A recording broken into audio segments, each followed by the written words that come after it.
এভাবেই কথা রাখুক, এটি তো আমরা চাই। চেয়েছিলাম জুলাই সনদের ব্যাপারেও কথা রাখবে, রাখে নাই। কিন্তু পোস্টে আমি বলেছি যে আপনাদেরকে ধন্যবাদ, অনেক অনেক ধন্যবাদ, আপনারা ফ্যামিলি কার্ড দিয়েছেন, এই জন্য thankful. At the same time তিরস্কার, যে জুলাই সনদের ব্যাপারে যে কথা বলেছিলেন সেটা মানলেন না। ফ্যামিলি কার্ড দেওয়া শুরু হয়েছে, অনেককেই দেওয়া হয়েছে এবং আগামী 5 বছরে 4 কোটি নারীর হাতে ফ্যামিলি কার্ড দেওয়ার আকাঙ্ক্ষা ব্যক্ত করেছে সরকার। এই ফ্যামিলি কার্ড নিয়ে আমরা অনেক কথা শুনেছি যে আমাদের নির্বাচনী ক্যাম্পেইনের সময় ফ্যামিলি কার্ড নিয়ে রাজনীতি করছে, ফ্যামিলি কার্ডের ভুয়া প্রতিশ্রুতি দিচ্ছে। অথবা এমনও শুনেছি যে তোর কার্ড তুই নিয়ে জামাত জোটের একজন নেতা বলেছিলেন। কিন্তু এখন আমরা দেখছি যে যারা আসলে কার্ড পাচ্ছেন তারা খুবই উচ্ছ্বসিত। একজন বলেছে ফ্যামিলি কার্ডটা পায়া ঈদের চাইতেও বেশি খুশি লাগছে। রাজনীতিবিদরা তো আসলে জনগণ কি চায় সেটা বুঝতে চাইবে, জনগণের কি প্রয়োজন সেটা বুঝতে চাইবে। এটা যদি জনগণকে খুশি করে থাকে তাহলে সেটা নিয়ে নির্বাচনের সময় সেই রাজনীতিটা যে হলো, এটা আপনি কিভাবে ব্যাখ্যা দেবেন? দেখেন, নির্বাচনের আগে প্রতিশ্রুতিকে একজন আরেকজনকে কটাক্ষ করেছে, এটা তো এখন আলোচনার বিষয় না। আলোচনার বিষয় হলো উনি করেছেন, বাস্তবায়ন করেছেন। আমি আমার ভেরিফাইড ফেসবুকে পোস্ট দিয়ে ধন্যবাদ জানিয়েছি। এভাবেই কথা রাখুক, এটি তো আমরা চাই। চেয়েছিলাম জুলাই সনদের ব্যাপারেও কথা রাখবে, রাখে নাই। কিন্তু ওটা কিন্তু সাংঘাতিক কথা। আমার পোস্টে আমি বলেছি যে আপনাদেরকে ধন্যবাদ, অনেক অনেক ধন্যবাদ, আপনারা ফ্যামিলি কার্ড দিয়েছেন, এই জন্য thankful. At the same time তিরস্কার, যে জুলাই সনদের ব্যাপারে যে কথা বলেছিলেন সেটা মানলেন না। তো আমরা এক্সপেক্ট করি প্রতিটা কথা মানুক। আচ্ছা দেখেন তো, একটা রাষ্ট্রের রাজনৈতিক নেতার স্টেটমেন্টশিপ কখন এস্টাবলিশ হয়? যখন সে দলীয় সীমানার বাইরে উঠে রাষ্ট্রীয় সীমানায় নিজেকে আবির্ভূত করে, তখন এটাকে বলে স্টেটসম্যান। তো আমরা চাই বর্তমান সরকার প্রধান স্টেটসম্যানশিপ ভূমিকায় যান। আমরা বিরোধী দল, কিন্তু আমরা সংকীর্ণ বিরোধী দল নই। আমরা চাই যতগুলো কমিটমেন্ট দিয়েছেন প্রতিটা বাস্তবায়ন করার চেষ্টা করেন। যেখানে গিয়ে ঠেকে যাবেন, করতে পারবেন না বলে মনে হয়, সেখানে বিরোধী দলের সহযোগিতা যদি চান, আর বিরোধী দলের যদি কিঞ্চিত পরিমাণও এবিলিটি থাকে to help the government, we will help the okay, government. ঠিক আছে, আমরা একটু শুনবো জুলাই সনদ নিয়ে আপনি যে কথাটি বলছেন, প্রসঙ্গটি নিয়ে এসেছেন, সেই বিষয়ে আমরা কথা বলবো। কিন্তু তার আগে একটু কথা বলতে চাই, আপনি বলেছেন নির্বাচনের সময় কি বলেছি সেটা ব্যাপার না, এখন কি হয়েছে সেটা ব্যাপার। কিন্তু নির্বাচনের সময় যা বলা হয়েছে সেটা কেন ব্যাপার হবে না? কারণ আমরা তো রাজনৈতিক দলের নেতাদের বক্তব্যের একটা কালচারে, পলিটিক্যাল কালচার চেঞ্জ হোক সেটা তো আমরা প্রত্যাশা রেখেছি, সেটা গঠনমূলক সমালোচনা হোক চেয়েছি। সেই জায়গা থেকে একটি দল তারা ভালো আকাঙ্ক্ষা থেকে সাধারণ মানুষের জন্য করার জন্য প্রতিশ্রুতি দিয়েছে, সেটাকে নিয়ে যে রাজনীতি হয়েছে, এই বিষয়টি তো আসলে এটা অনেকেই ভালো লাগার কথা না। না, আমি এটা বলছি না, এটা ব্যাপার না, এটা বলি নাই। বলছি নির্বাচনের আগে প্রতিশ্রুতি দেয়া নেয়াকে কেন্দ্র করে উভয় দিক থেকে আপনি দোষারোপ দেখবেন। একদিকে একটা বলেছে, আরেকজন এটা খণ্ডন করেছে, এই পক্ষে একটা বলেছে, ওই পক্ষে একটা খণ্ডন করেছে। আমাদের দেশের রাজনীতিতে এই কথা তো সত্যি, এখনো পলিটিক্যাল কালচার ওই স্ট্যান্ডার্ডে ডেভেলপ করে নাই যে স্ট্যান্ডার্ডে হওয়ার কথা।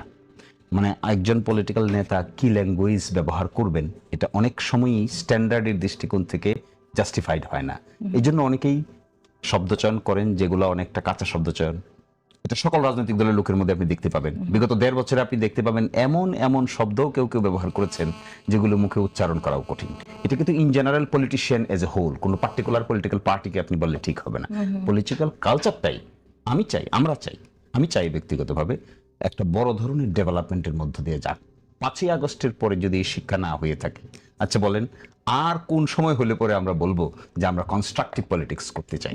এই চিন্তাকে সামনে রেখে আমরা এবার বলেছি যে আমরা একটা শ্যাডো গভর্নমেন্টের কনসেপ্টকে ইন্ট্রোডিউস করাতে চাই, যেটা শুধুমাত্র বিরোধী দল পার্লামেন্টে গেলাম আর ওয়াকআউট করলাম, এটা তো কোনো সমাধান হলো না। পার্টিকুলার কোনো ইস্যুতে আপনি ওয়াকআউট করতে পারেন, কিন্তু অ্যাট দ্য সেম টাইম আপনার এই ডিজাইনও থাকতে হবে how to help the government. তখনই আপনি ডেমোক্রেসিটা এস্টাবলিশ হবে। ফলে আমি কোনো পার্টিকুলার, খুবই গুরুত্বপূর্ণ একটা পয়েন্ট রেজ করেছেন যে কনস্ট্রাকটিভ ক্রিটিসিজম না করলে সেটা আসলে সরকারকে, সেটা গভর্নমেন্টের পার্ট, কিন্তু গণমাধ্যমে যে ধরনের আলোচনা হয় অবশ্যই সেটা যদি কগনিজেন্সে নেওয়া হয়, গুরুত্ব দেওয়া হয়, সেটাও একটা অনেক বড় ভূমিকা রাখে। প্রসিকিউটর ঘুষ চেয়েছে এটা, এবং এম এ আজিজ যেটা বললেন যে রাজসাক্ষী যাকে করা হয়েছিল তাকে নিয়েও এক ধরনের আলোচনা, সমালোচনা, অভিযোগ শুনতে পাই আমরা। আমাদের হাতে কোনো প্রমাণ নাই, কিন্তু আমরা শুনতে পাই যে তাকে রাজসাক্ষী কেন করা হলো। এমনও বক্তব্য অনেকে বলেন যে যেহেতু দিনের আলোর মতো পরিষ্কার যে শেখ হাসিনার অপরাধ, তিনি কী ধরনের অপরাধ করেছেন, তার কনভারসেশন, মন্ত্রীদের সাথে কনভারসেশন ফাঁস হয়ে গেছে, এরপর কেন একজন রাজসাক্ষী নেওয়া হলো, সেই আলোচনাটাও আছে। তাহলে কি আসলে এই বিচারটা যেটা হচ্ছে আইসিটিতে সেটা পুরোটাই প্রশ্নবিদ্ধ হয়ে গেল না?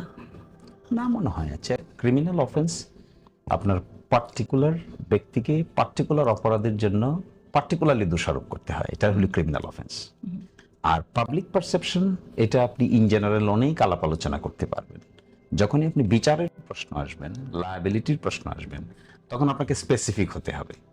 শোনা কথা, আরেকজন শুনছে, কয়েকজন মিলে আলোচনা করছে, এগুলোতে তার বিচার হবে না, এগুলোতে পারসেপশন হতে পারে। এটার সাথে লজিক্যালি যদি আমরা চিন্তা করি যে কেন নেওয়া হলো, ক্রিমিনাল কার সুবিধা, ক্রিমিনাল অফেন্সের বিচার লজিক দিয়ে হবে না। ক্রিমিনাল অফেন্সের বিচার করতে গেলে আপনাকে এভিডেন্স লাগবে, আর নাহলে কাউকে আপনি সাজা দিতে পারবেন না।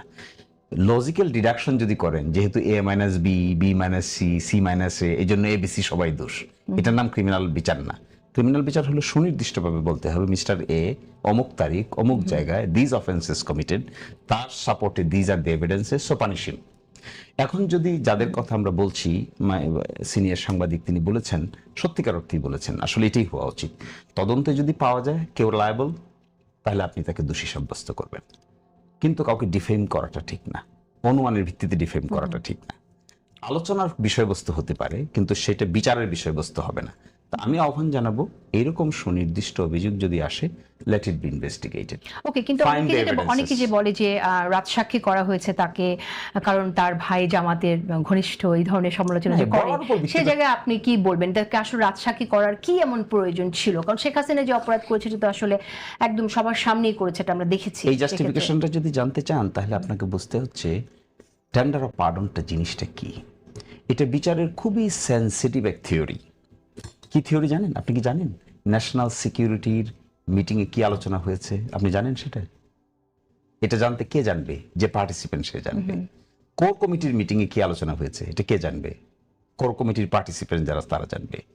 মন্ত্রীদের যে মিটিং হয়েছে, ক্লোজ ডোর মিটিং, সেখানে কি হয়েছে সেটা কে জানবে? লেথাল উইপন মারার অর্ডারটা যে দিয়েছে সেটা কোন জায়গায় দিয়েছে? আইজিপি কোথা থেকে রিসিভ করেছেন? ফোন রেকর্ড আমরা দেখেছি, লেথাল উইপন ব্যবহারের যেদিন অর্ডার দিয়েছেন সেটা তো এভাবে আপনি টকশোর সাবজেক্ট ম্যাটার বানাইতে পারবেন। কিন্তু বিচার করতে গেলে আপনি যখন একটা এভিডেন্সকে আদালতে উপস্থাপন করবেন, আদার সাইডকে ক্রস এক্সামিন করার সুযোগ দিতে হবে। তারপরে টেস্ট হবে যে এই বিচার্য বিষয়টা গ্রহণযোগ্য হবে কি হবে না। একজন পার্টিসিপেন্ট বলেন তো, মিনিস্ট্রি অফ হোম মিনিস্টারের অফিসে, তৎকালীন হোম মিনিস্টারের বাসায় রাত 9টা থেকে প্রতিদিন যে কোর কমিটির মিটিং বসতো, সেই মিটিংয়ে কি আলোচনা হতো এটা কে বলবে? ওই সাবজেক্ট ম্যাটারটা কি কে বলবে? তার মানে কি যে সকল অপরাধী একজন শুনে আমার কথাটা শুনেন, হুম, কথা শুনে নেন। বিচার করা হচ্ছে কিন্তু কমন রেসপন্সিবিলিটির। শেখ হাসিনা তো এসে ফায়ার করে নাই, কিন্তু শেখ হাসিনার ইনস্ট্রাকশনটা অপরাধ, এটার জন্য আপনি বিচার করছেন। তাহলে ইনস্ট্রাকশনের এভিডেন্সটা কি? আমরা ফোন কনভারসেশন দেখেছি, এক ফোন কল দিয়ে বিচার করতে পারবেন? সেটা ফরেনসিক টেস্ট করে যদি দেখা যায় যে সত্যি, তাহলে কেন হবে না? এটাই তো বিচারের বিষয়ে সুনির্দিষ্ট এভিডেন্স থাকা না থাকার জ্ঞানের প্রশ্ন। আপনি কোর কমিটির মিটিংয়ে হোম মিনিস্টারকে সাজা দিচ্ছেন, হোম মিনিস্টার একটা পেয়েছেন, একটা কল, একটা অডিও পেয়েছেন? হ্যাঁ, পেয়েছি আমরা, কারণ হোম মিনিস্টারকে আমাদের চোখের সামনে তাকে দেখানো যায়, স্যার একটা মারলে বাকিটি। এটা কোথায়? এটা হোম মিনিস্টারের কথা? এটা তো একজন পুলিশ অফিসারের কথা বলছেন আপনি। তখন তো সে কিছু বলে নাই, হোম মিনিস্টার কিছু বলে নাই, হোম মিনিস্টার ওয়াজ সাইলেন্ট। তো হোম মিনিস্টারের যে ইনস্ট্রাকশনটা, যে অমুক গুলি করো, লেথাল ওয়েপন ব্যবহার করো, স্নাইপার ব্যবহার করো, এই এভিডেন্স কোথা থেকে পাবেন? এই জন্য আমার মনে হয় এখানে tender of pardon two accomplish এটা ব্যবহৃত হয়েছিল এরশাদ শিকদারের মামলায়। এই জুরিসপ্রুডেন্সটা যারা জানবে তাদের আর্গুমেন্ট, আর এই জুরিসপ্রুডেন্সটা যারা জানবে না, শুধুমাত্র পারসেপশন ভিত্তিতে আলোচনা করবে, তাদের আর্গুমেন্ট সেম হবে না। সাবেক আইজিপি যদি রাজসাক্ষী না হতেন, তাহলে কি শেখ হাসিনার মানে বিচার হতো না? উইক এভিডেন্স আর স্ট্রং এভিডেন্স বুঝবেন আপনি। এভিডেন্সের সেকশন 3 তে বলা আছে which evidences R stronger, which evidences are not stronger. আপনি তো সবকিছুকে এভিডেন্স আকারে হাজির করতে পারবেন, কোনটা মোস্ট রিলায়েবল হবে এই প্রশ্ন কিন্তু সেখানে। এই বিচারটা তো আপনি করেছেন ঠিকই। আপনি যে লজিক দিচ্ছেন সেই লজিক চিন্তা করলে তো অনেক মানুষের ফাঁসি হয়ে গেছে, তাহলে উইক এভিডেন্সের ভিত্তিতে।